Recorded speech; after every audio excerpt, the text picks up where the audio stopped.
Thank you, Ceann Comhairle.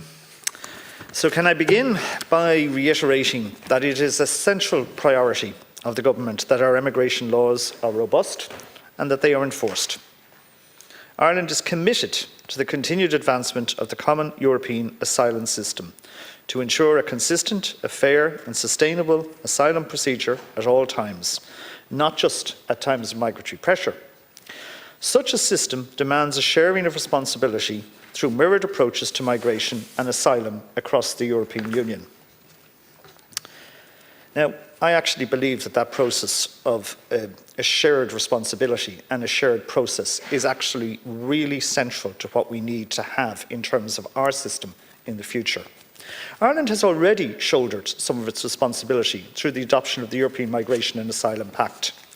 Opting into the establishment of a list of safe countries of origin at union level and the application of the safe third country concept will move Ireland further towards its aims of ensuring the establishment of all sustainable and coherent system and demonstrate our strong desire to participate in the continued advancement of the common European asylum system.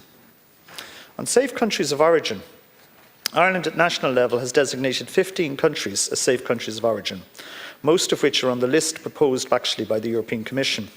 And Ireland will retain the possibility to continue to designate countries as safe countries of origin at national level. And that is a very important point, that we will continue to designate safe countries as safe countries of origin at national level.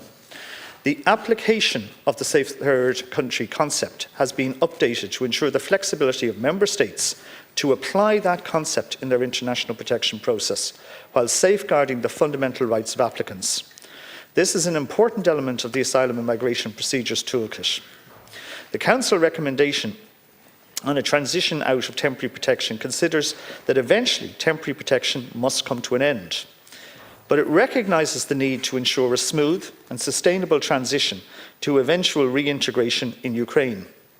For that reason, the measure aims to ensure that the provision of information to displaced persons, to enhance the coordination and to monitor the exchange of information between Member States and Ukrainian authorities.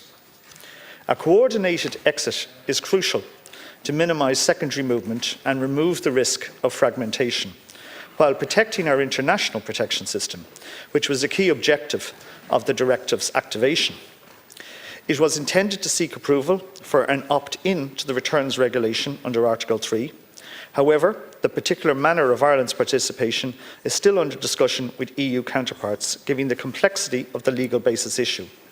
This issue will be formally discussed by all Member States in the relevant working group later this month.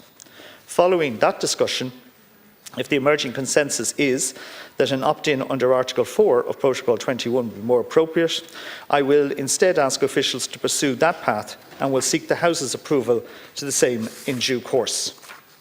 It should be noted that these proposals have been formulated to ensure compliance with international human rights standards, which is a central element of the Pact. The Council recommendation on temporary protection seeks to ensure that reintegration for displaced persons takes place in a compassionate manner. Therefore, I hope the House can support the exercise of Ireland's opt-in in respect of these measures. But I thank the deputies for their consideration of this important matter.